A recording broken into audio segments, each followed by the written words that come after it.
Okay, so 3 clubs were promoted to the Premier League, and today I'm going to look through the players those clubs currently have and how good of FPL assets they could be. So I'm going to go through each club one by one and cover what will be good FPL assets and cover what could potentially be the best FPL assets from them. Normally in FPL, some of the best enablers can come from these promoted clubs, so it's good going into the season, even if you don't want to start with any of these players, having a mental list of all the ones that could be good. Because let's say we're at Christmas and Nottingham Forest are 12th, there's a chance you might want some Nottingham Forest assets. And that's actually who we're starting off with. So first of all, I'm going to look at Nottingham Forest fixtures. Okay, so for Nottingham Forest, the opening 5, which is what I think you should look at for a game week 1 squad. They have Newcastle away, a fairly tough game, especially with the improvements Newcastle are making.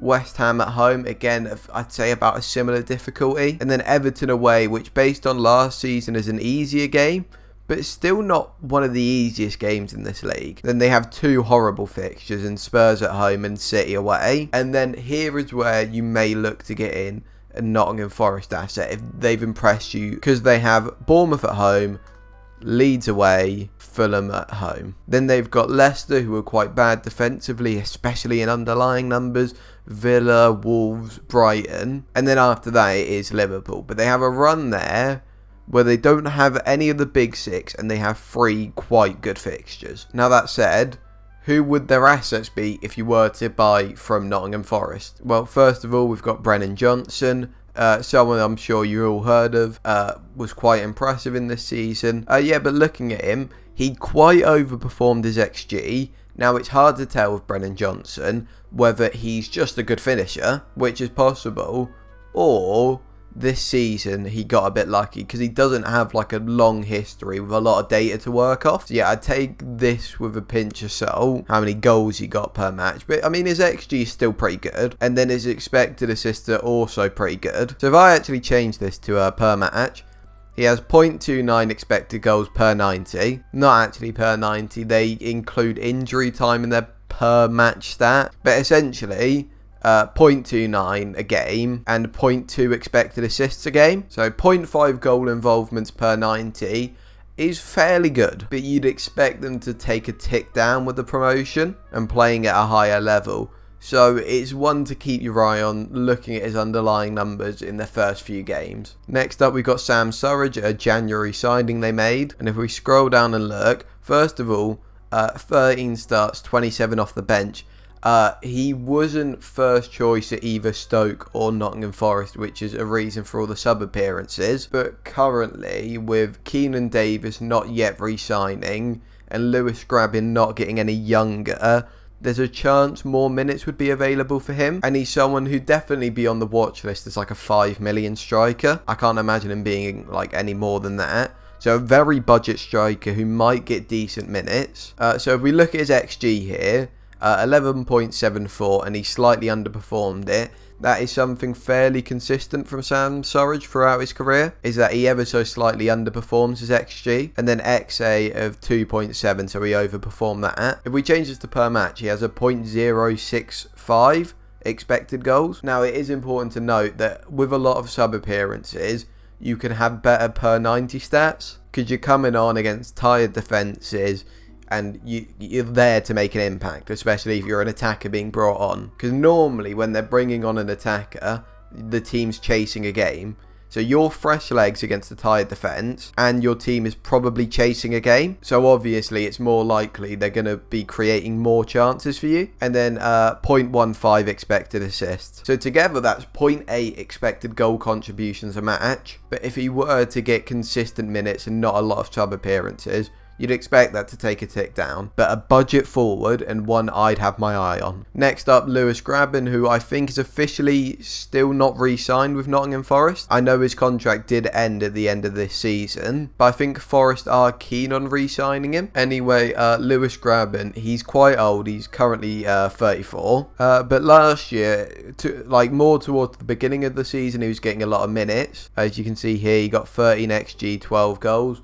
Traditionally, I think he scores 2 as XG or slightly above, and then expected assists, he got 4, but he only had expected 2.33. And if we go to per match, he has 0.56 expected goals and 0.1 expected assists. So another guy who'll be a quite budget attacker, and if he were able to stay fit and be the starting striker, someone you'd be interested in. But I doubt that's likely to happen, but just, I mean, he's one of their main attackers. You have to mention him. Next up, Keenan Davis. Now, he's not currently at Nottingham Forest, and there's a good chance when FPL comes out, which is now announced to be July, but if FPL launches and he's still a Villa player, with the possibility of being a Nottingham Forest player on the cards, he could be good, because there's a chance at Villa he's 4.5 million, because that's what he's been every year at Villa, because he just won't play at Villa. I mean, like, maybe if he was there this year, they'd give him more sub appearances and he'd still be an okay 4.5 like striker there. And what you really want though is him to be 4.5 million at Villa, then get the transfer to Forest where he's fairly guaranteed. And listen, that's pretty much the circumstance we'd be getting him,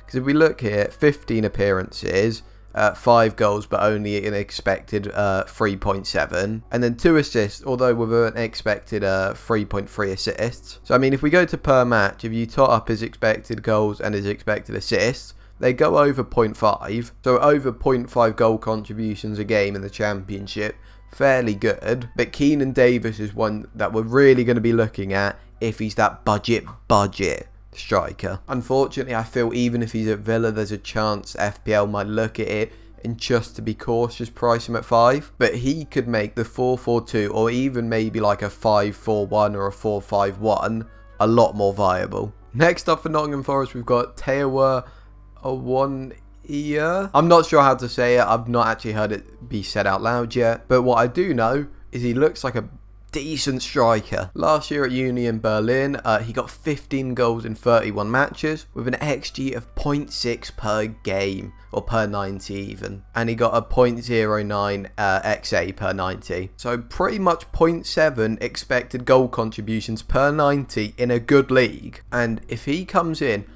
maybe there's a chance he comes in at 5.5 million, and Nottingham Forest have a good run of fixtures.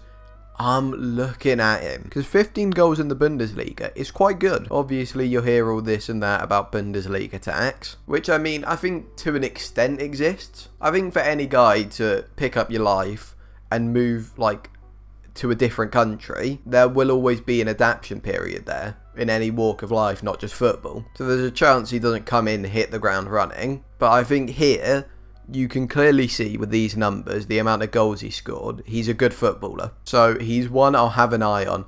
Probably comes in at 6 million, but there's a chance, you know, promoted team, new signing, has to adapt to the league.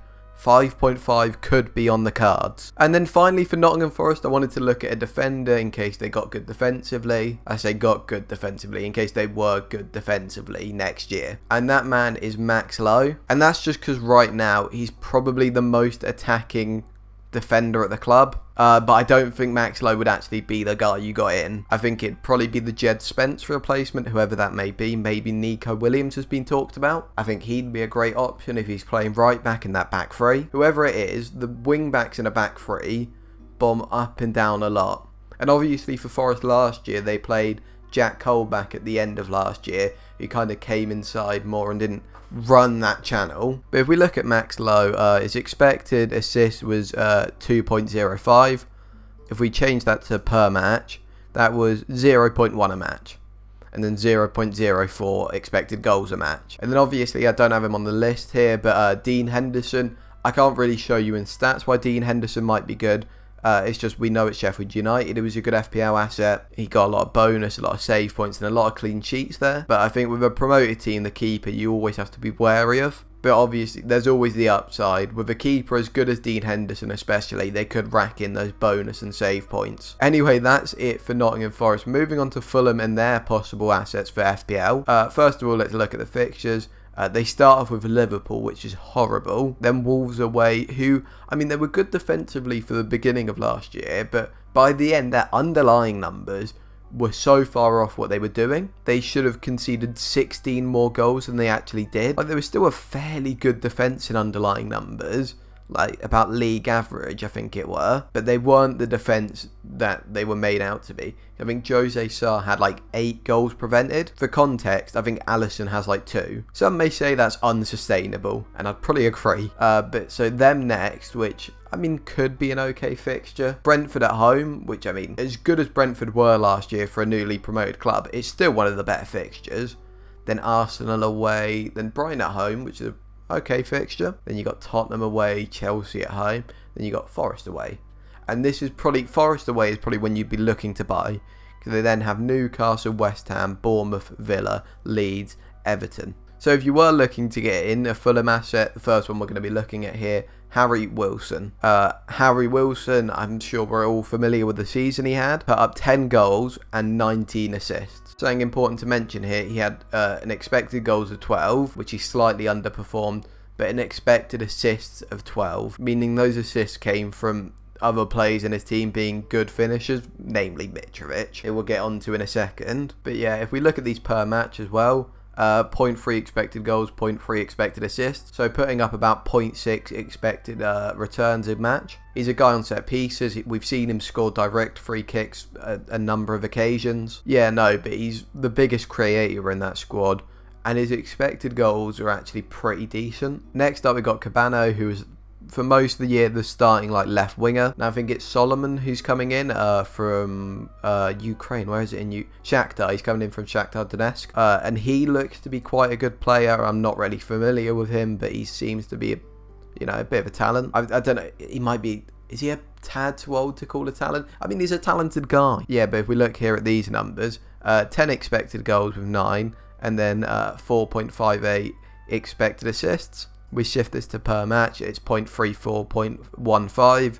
When you consider it's a guy who'll probably come in at 5.5 million. I mean, he's not a guy I'm going to be all over, but I mean, he's one to consider. And then Alexander Mitrovic, the man I think we all already have an eye on, because he's coming off a record-breaking season with 43 goals. Now, overperforming your XG by nearly 10 is unsustainable, but I don't think you needed me to tell you that guy who got 43 goals had an unsustainable season. Then with assists, he got 7 with a 5.14 expected. If we change these numbers to per match, 0.81 expected goals per match, plus a 0.12. He's nearly at an expected goal contribution a game. He's at 0.93 expected goals and assists per game. That's crazy. Obviously, like all the players in promoted teams, these numbers are expected to take a hit. But I mean, even if these numbers were to half, and he's putting up like nearly 0.5 expected goals and assists per match, that's a guy you're probably interested in. So yeah, Mitrovic, if we're going to go in on the Fulham attack, he's the man. And then finally here I've got Nico Williams, even though I'm aware it was a loan. It's basically just to show off the most attacking defender from Fulham, because I can't remember who played left back that year. But they put up like crazy minutes, but they weren't a very attacking option. So if Fulham were to get in another right back, I think they have Teta. I can't remember. They have a more defensive right back who would become first choice if they don't bring in a right back. But this is basically the numbers you'd expect from an attacking right back in this Fulham side. And I'll change these to per match because he's only there half year. It's 0.08 expected goals and then 0.09 expected assists. So together 0.17 expected goal contributions a game, which is pretty high for a defender. And basically just showing these off, because if there's any point you want to buy in on these defences, they're all probably going to be 4.5. You probably want the ones with the biggest goal threat. Then finally, out of all the promoted clubs, we've got AFC Bournemouth, who, as I'm sure you all know, have a horrible beginning to the season. Villa at home, which is a fairly decent fixture. Then Man City away, Arsenal at home, Liverpool away. Because after this Liverpool game, they don't play a big six side until, like, I think it's mid-October. No, it's late October. So they have, is that the end of August? Yeah, they get the end of August to the end of October. So we look through after that Liverpool game, it is Wolves, Forest, Brighton, Newcastle, Brentford, Leicester, Fulham, Southampton, West Ham. That's a pretty good run. If Bournemouth are looking good, this is who you should be looking at. First up, Philip Billing, a guy who last time he's in the Premier League was kind of like a defensive mid, at least that's what he was deployed as. But this year in the Championship and at the end of last Championship season, he has been switched to like an attacking mid, put up 9 expected goals and he put up 7 expected assists, but he actually got 10 goals and then 10 expected assists. If we change this to per match, he's got 0.25 expected goals, 0.19 expected assists per match. Yeah, so he's a guy put up 20 goal contributions last year. When Bournemouth have a decent run of fixtures, you may want to have your eye on. Next up, I got Jaden Anthony, who played left wing most of last year. He got 8 goals from an expected 8. He got 7 assists from an expected 10.6, which means he was getting unlucky with the chances he was creating. Now, if I switch this to per match, a 0.2 and a 0.29, meaning he's around the 0.5 mark for expected goal contributions a match. Next up, I got Ryan Christie, who played on the right wing most of last season, and I'll be honest, for FPL he's probably not the one. If we look here, 6.36 expected goals, 6.69 expected assists, which is like the other clubs. I was just looking at all their starting attackers, but per match that's 0.19 expected goals and 0.2 expected assists. So in Christie, unless these numbers would take a tick up, probably for FPL at least, won't be a good asset. Then we have Dominic Solanke, who in a normal season we'd be talking about him like Mitrovic, because he put up, if we look here, 29 goals in the championship, and he put up 7 assists. So he put up 36 goal contributions, and normally that's the top scorer in the championship. That's the guy we're looking at. But because of how well Mitrovic has done, there's a chance that he comes in at 6 million. So I think we all expect him to come in at 0.5 less than Mitrovic. I think that's what would be expected. And we probably expect Mitrovic at 6.5, not 7. So I mean, at 6 million for a guy who's on penalties, started 46 matches last year. Also, it's important to mention, he scored under his XG. So this is a guy who was having a crazy amount of opportunities. If we change this to per match, 0.73 expected goals per match, then 0.14 expected assists, so nearly 0.9 expected goal contributions a game for a guy who could be coming in at maybe 6 million. I think when Bournemouth have decent fixtures, you have to be looking at him as that budget forward. Then finally, as I have for all these clubs, I've got an attacking fullback up, and the attacking fullback for Bournemouth is Jordan Zamora. If we scroll down here, he's got 2.96 expected goals and then 3.95 expected assists. And if we change these to per match, because he went to AFCON, he had a couple of injuries, 0.09 expected goals per match, and then 0.12 expected assists. So I think 0.21 expected goal contributions a game. I think that's the highest out of all the defenders we've looked at. But yeah, no, that is it for this video. I've gone through all the promoted clubs and what could potentially be their best assets. If you think I've left any players out, just comment them down below. If you enjoyed the video, be sure to like and subscribe. And again, thank you for watching.